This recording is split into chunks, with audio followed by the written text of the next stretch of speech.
Hello, in this video I'm going to talk about how I made this superhero kid. I'm going to talk through the whole process, going through reference images, building up sketches, building base meshes, a bit about the sculpting, information about the topology, problems you might come across and where to put your cuts, and I'll go through the texturing process and a tiny bit about the rigging process. I'll go through all these hints, tips and guides at the beginning, and then I'll run through a time lapse at the end just to show you the whole process all in one. You can find other videos about this on gearbest.co.uk with courses right from beginner through to advanced levels, and all the courses are free. And you can also head across to the Discord server and chat to me there and join in some of the competitions and challenges. So this project took about 15 hours in total across a few days, and it went on a lot longer than I thought it was going to. But it is good to take on a big challenge every now and again and to test your skills. The very first thing that I do with a project like this is just get a Pinterest board.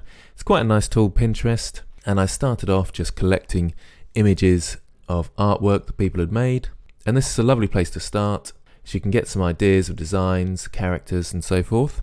And then I'd settled on doing a kid with a superhero sort of costume that they'd made, and there's a few great 3D kids here, and I thought it'd be really nice to have something of this sort of quality. Not sure I quite got there, but I'm still working on it. And don't always go for 3D models, go for character art as well. And although you might stick upon one style that you like, do choose other styles as well, because they can help you and you can adapt and maybe join the two styles together in some way. After that, I broke the model down into sections that I'd like. So knee pads, for example. I was thinking of a helmet like this, but ended up going for a woolly hat because I didn't want to make him too serious. And then I wanted to think about baggy costumes as well, and even down to details of what type of hat and what type of jumper. That was all important to me as well. The type of trainers they were going to wear, because these things are important for the character and to build character.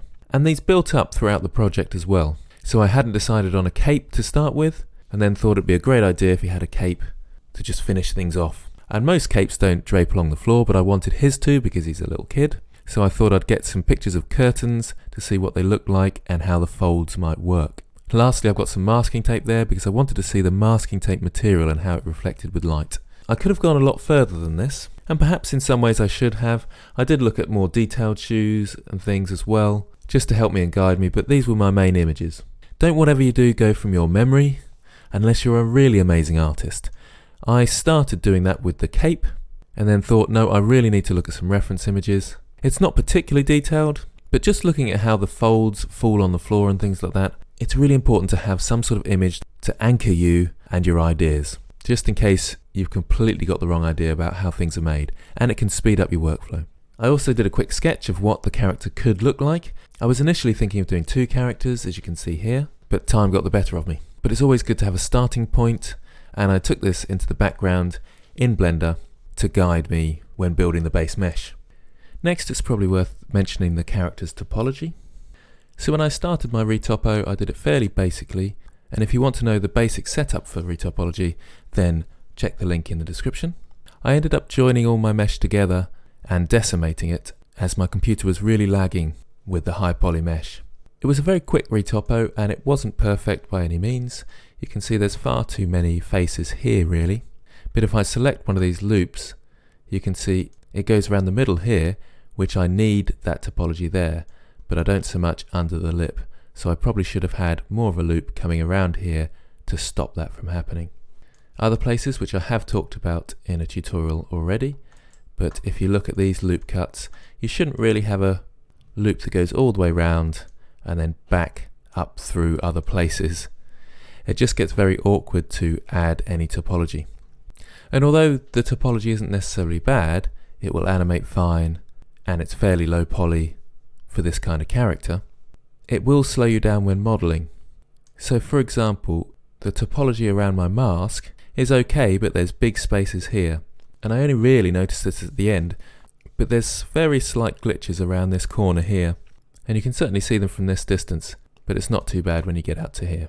So to solve that, you need an edge loop going around the edge of all your objects, and then you can add topology where you need it in those curves. So if I brought this edge loop coming around here back this way slightly, up here, then I can add another topology loop here, but you can see the topology is quite bad, so it's going all around the head as well, and that's kind of unnecessary. So I'd have to cut off a triangle here in order to stop that happening. But lots of people ask me about topology, where should you create your loops? And when you're starting your topology, it's a good place to start on areas where your loops are on the edges of different objects. So the mask, for example, the edge of the mask, make sure you have a loop going around there, around the eyes, around the base of the hat, and so on. And then it's just figuring out how they join together.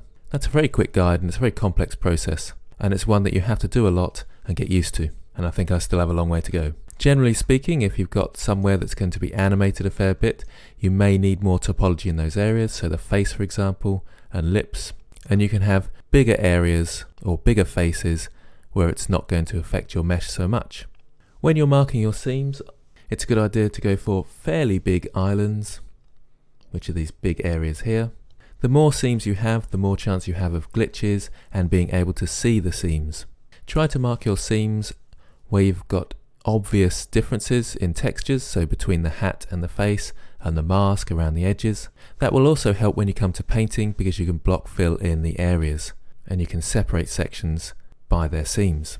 I followed that principle for the most part, but I should have put some extra topology around the elbow pads. Then I would have been able to isolate them much easier, and it would have made it much easier for painting. So I started doing the base mesh with metaballs. I sometimes do this, and I sometimes use the skin modifier. In this case it's just metaballs, so you can just go Shift A and there's a metable section, and I just chose balls. With the resolution you have to go downwards to get more resolution. As you can see, I made that mistake here. And you just shift them into position.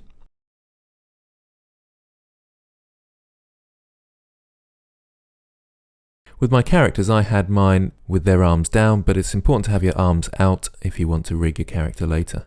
And you can add loads of these, so it doesn't matter, they all stick together at the end. It just gets a bit confusing if you had too many, but just as many as you need to get the shape.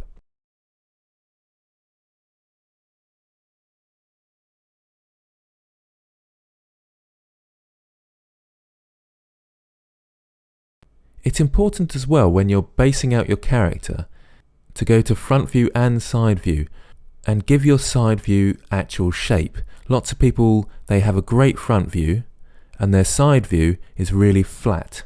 So from the feet to the head, it all looks in a straight line, and that's not how human bodies are made. They tend to curve and the spine curves, so it's important to look out for those sort of things. Otherwise you end up with a very flat looking model. Then once you've finished, make sure you save your work.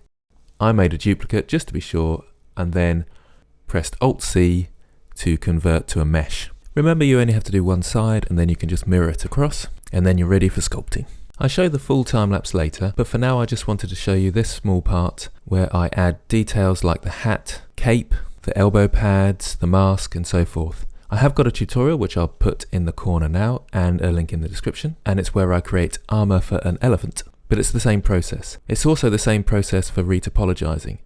You grab a plane, make sure it's got a shrink wrap modifier on it, and you snap to the faces of your main mesh, build up the topology, then turn all the snapping off, apply the shrink wrap modifier, and just use a solidify modifier at that point, and you've got something like a hat or a mask or whatever it might be. So do check the links in the description if you're interested in that. There are actually other tools as well, like the sculpt tools, where you can extract shapes from masks. In this case I was hoping to keep the topology, but I changed my mind later. And it would have been a lot easier actually if I just used a subdivided cube rather than making the topology in this case. And that occasionally happens when you decide on a process and you realise there was a much simpler process all along. But the principles are still the same, using the shrink wrap and wrapping your shapes to your objects. For the very detailed stuff in the sculpt, like the jumper, texture and the weave, I actually chose a texture mask with a weave on it, and then used the anchor stroke method with a wide curve and pulled it out, and you can see there, once you get the strength, you can get some nice results. For the texturing, I use this button down here quite a lot, so it will isolate faces, so it's all deselected at the moment, so if I press L over an area, I will only be able to paint on those areas. And that area is dictated by the islands I have up here. You can as well go in and select specific faces, but I find that method much easier. That's why it's very useful to have seams in areas where there's a vast change. I also have a set of 3 brushes, a dark with a multiply and the color down, I tend to keep the strength down of these brushes, and a light brush as well with the screen and a lighter tone, and then just my general texture draw brush just there. And occasionally on there I will actually put a texture mask of a noise texture, so it's got a sort of different brush head. With the curve I like to keep to this pointy one generally for details, and the default one for general filling in. Remember, this is the side of the brush. This one's quite good if you want lots of detail all the way through your brush size. And this bit down here is the fade off of your brush. I had symmetry turned on for quite a lot of it, and that halves your workflow. The last thing I do is just in the options, I tend to turn the bleed right up because I usually have my islands nice and spaced out, and the bleed will help go over the seams, and you don't get so many glitches around your seams. But be careful not to turn this too high so that overlaps other areas. For the rigging, it was just really basic. I thought I'd keep it simple just to give him a pose and give him a bit of an action look. I used the armature and then the human meta rig, and then just deleted any bones that I didn't need.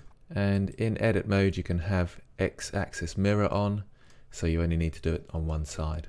I also created some bones for the cape just in case I wanted to do any animation later, but I didn't really move that a great deal. The very last thing I did with the rigging, once I'd actually posed the character, I actually used a shape key. If I click on my object and come across to this panel here, there's a shape key there. So if I turn the value of this one down, you'll see the changes I've made through sculpt mode. I've given him a bit of a smile.